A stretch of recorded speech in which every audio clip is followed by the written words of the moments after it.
Hi there, my name is Woody Lucas and I'm a doctor of physical therapy at Active PT here in Rochester, Minnesota. Today I'm going to be talking to you a little bit about hamstring injuries in soccer players.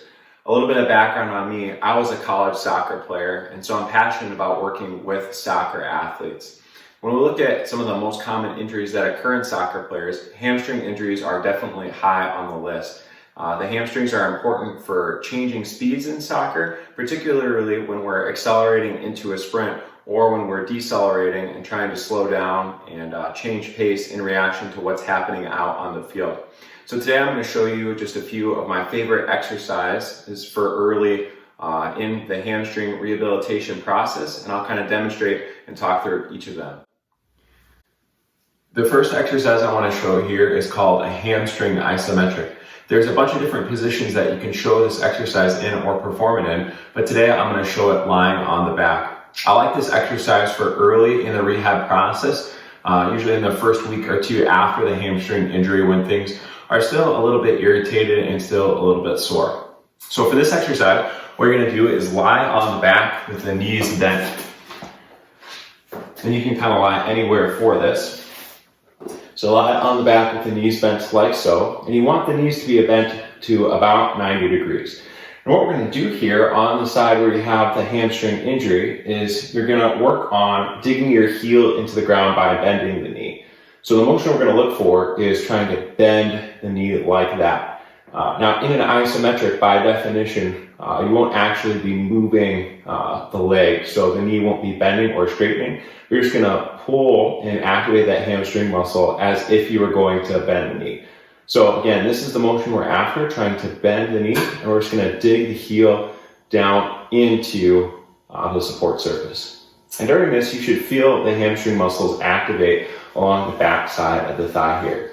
How long to hold it and how hard to push are going to be determined somewhat by your symptoms, and that would be a great thing to talk with your physical therapist about.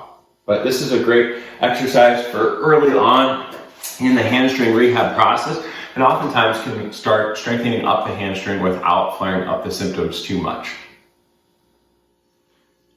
The next exercise I'll show is a variation of a glute bridge. This is an exercise that's a little bit more advanced than our isometric and will continue to strengthen up that hamstring muscle during the rehab process. So for this exercise, you'll just need somewhere to lie down. So we'll lie down on the back here with the knees bent. And just to review a glute bridge, you'll start on the back with the knees bent, about 90 degrees. The exact amount of bend is not important. From there, you're going to try to engage your stomach musculature and your glute musculature, and then simply push through your feet to lift your hips up like this. Okay? During this movement, oftentimes you'll feel some activation of the glutes and activation of the hamstring musculature. So this can be a good place to start once that isometric gets really easy. The exercise I wanted to show here is sort of a progression of the glute bridge. So you'll start in the same position, lying on the back with the knees bent, and then you'll go ahead and activate your muscles as I showed previously to lift up. And once you're in this position, you'll simply take steps to walk the legs out like this. And the farther you walk out the legs, the more activation you'll get with the hamstring muscles. From that position, I would go ahead and relax the legs at the end. Just bring it back up like so. Again, you can lift up the hips and then simply start to walk out the legs. As you walk out the legs, it's important to keep your hips up. You don't want to allow the hips to drop as you walk out the legs. There are a couple different variations on this. You can keep the feet flat like so, or you can do it on the heels. You can point your toes up like this, lift up, and then walk on the heels. Again, which variation is best for you will depend on the nature of your injury, and it would be a good thing to discuss with your physical therapist. So this is another exercise I like in the hamstring rehabilitation process. It starts to challenge those hamstring musculature or those hamstring muscles as we're getting back to soccer and some more dynamic movements. The last exercise I want to show here is a hip hinge and then ultimately a progression and into a deadlift. For the hip hinge, really what you'll need is some sort of dowel or a PVC pipe. You could use the handle of a broomstick or whatever you have around your house. So here I have a PVC pipe. What we're going to do with this PVC pipe is put it along the back. So you'll have one hand behind the head like so, grabbing the top of the dowel. The second hand, or the other hand, will be kind of in the small of your low back. Then you're going to set up with your feet about shoulder width apart. And you want to have a little bit of bend in your knees during this movement. Then we're going to think about maintaining 3 different points of contact with the dowel. We want to see the back of our head in contact with the dowel, kind of our mid and upper back region in contact with the dowel, and then our lower back and buttock area, kind of right over where your tailbone would be in contact with that dowel.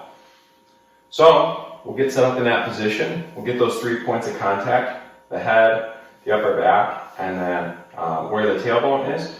And from there, we're going to bend the knees, and we're going to hinge at the hips to stick the butt backwards, keeping and maintaining those 3 points of contact throughout. The back should be in a relatively neutral position, maybe with a slight arch in it.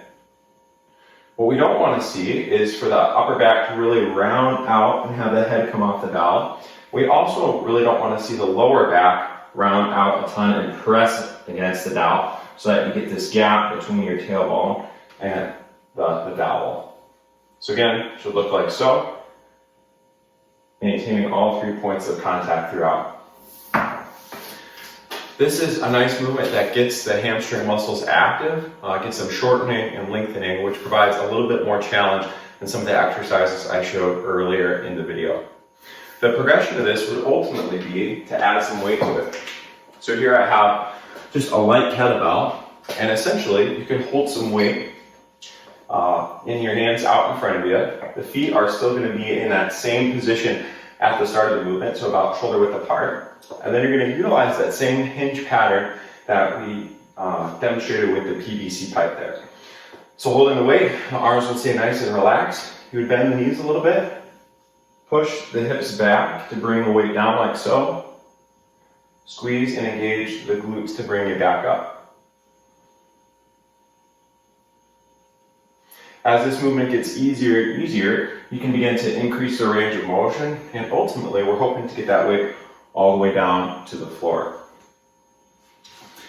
This is a great exercise for really strengthening up those hamstrings and also, strengthening up the glutes and the other muscles in the lower back and on the back of the legs.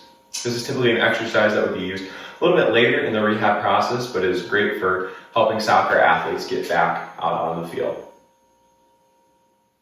So those are a few of my favorite exercises to use after a hamstring injury in the soccer athlete. Of course, if you're having pain or injury, I'd recommend talking with me or your physical therapist before giving them a try. If you have any questions about these exercises or about any injury or pain that you are having, I would love to answer your questions, and I'm here to help. Thanks for watching, and again, don't hesitate to reach out if you have any questions. Thanks.